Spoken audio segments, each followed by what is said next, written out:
Throughout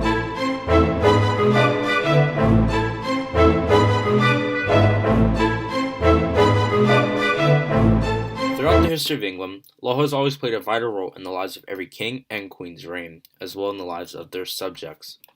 An example showing how civil as well as family law takes place is through the inheritance of property. If you take a look at the document, you see that a male descendant of the deceased has precedence over the female descendants.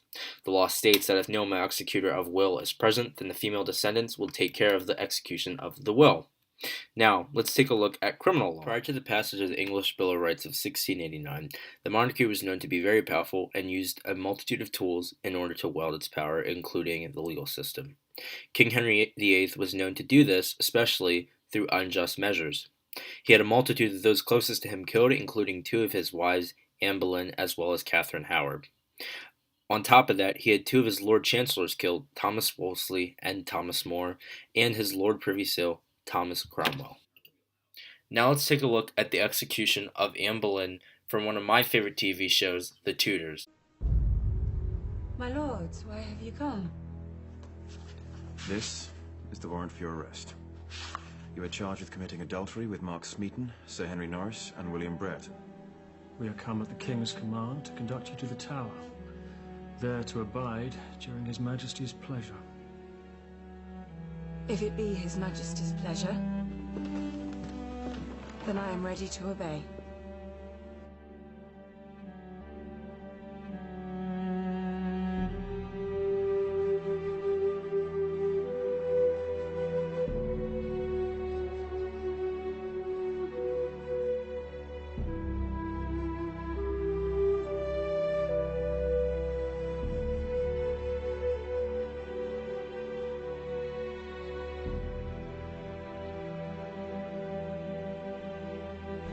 Unfortunately, we must postpone the execution again. I still don't care.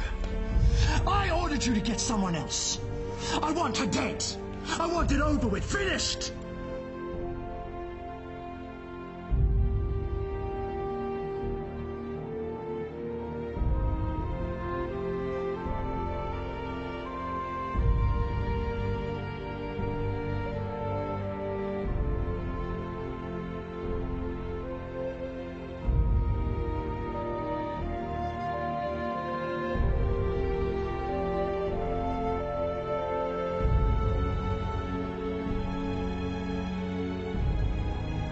And there will be no pain.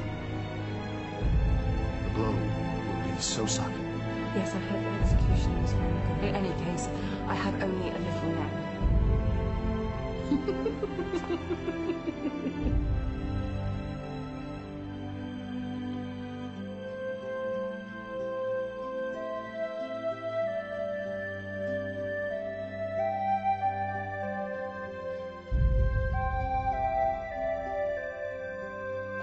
Good Christian people, I have come here to die. I pray and beseech you all to pray for the life of the king.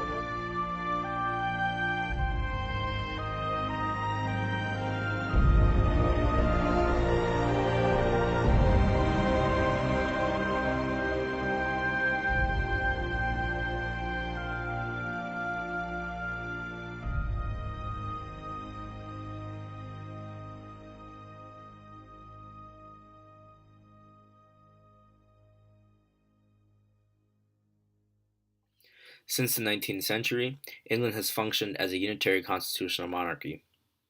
This means that the monarchy only serves as a state figure, but can still take part in state functions such as the opening of Parliament. This happens every year, which Queen Elizabeth and her husband, Prince Philip, take place in. Many leaders and many famous figures of England include King Henry VIII, who we will come back to, Oliver Cromwell, who is the Lord Protector of the government, known as the President. He also served as a king and rose to prominence after the Second Civil War, overthrowing the government, taking his position.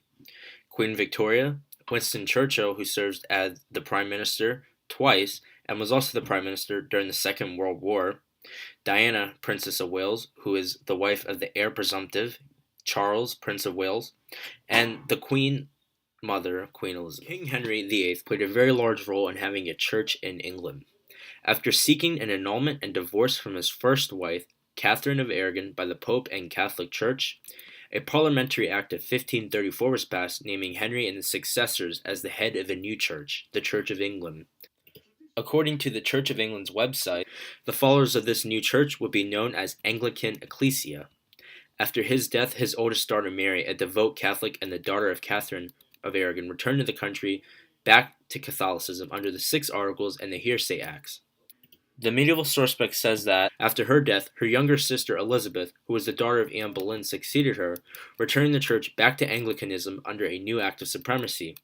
This is the current religion of the royal family, and to this day, tensions are still evident between both Protestants and Catholics, most recently when former Prime Minister Tony Blair was suspected and even being confirmed of being a Catholic.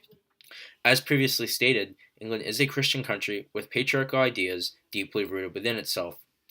The role of women has slowly increased, though, throughout history, from the first Queen of England being Mary I, Mary Tudor, to the first female Prime Minister, Margaret Thatcher.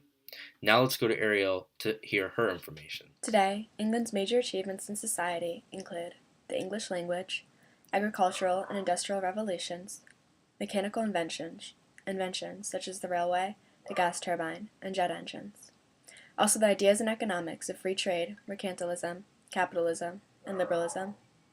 Scientists and philosophers like Bacon, Locke, Newton, Darwin, and Russell.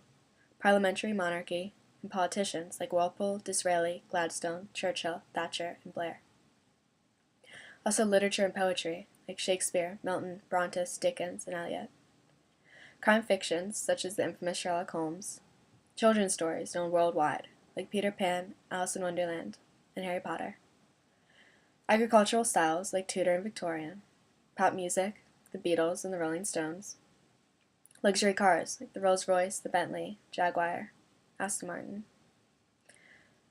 Universities like Oxford and Cambridge, and the Commonwealth of the Nations. Major political issues for England currently and in the coming year include the issue of human rights. This deals with whether England can deport individuals to countries with a poor human rights record, for example, like the death penalty. Mr. Simon Hughes, a member of Parliament, says that England has decided that however heinous a crime, the death penalty is a step too far. This also deals with lesser issues, like the civil war in Sri Lanka, and if human rights are protected outside of England. This also deals with aid and international development, and how much aid should England give?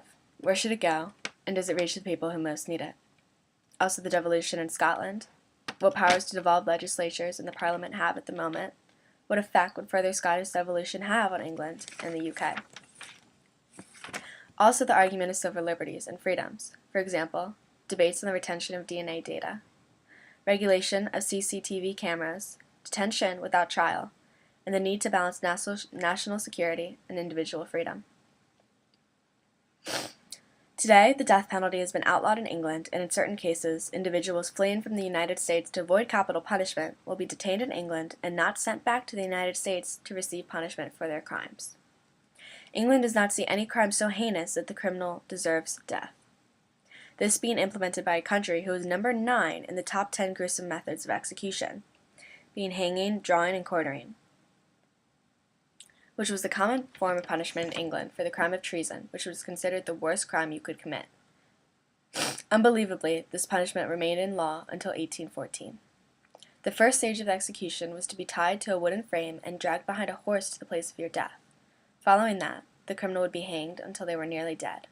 The criminal would then be removed from the noose and laid on a table. The executioner would then disembowel and emasculate the victim and burn the entrails in front of his eyes.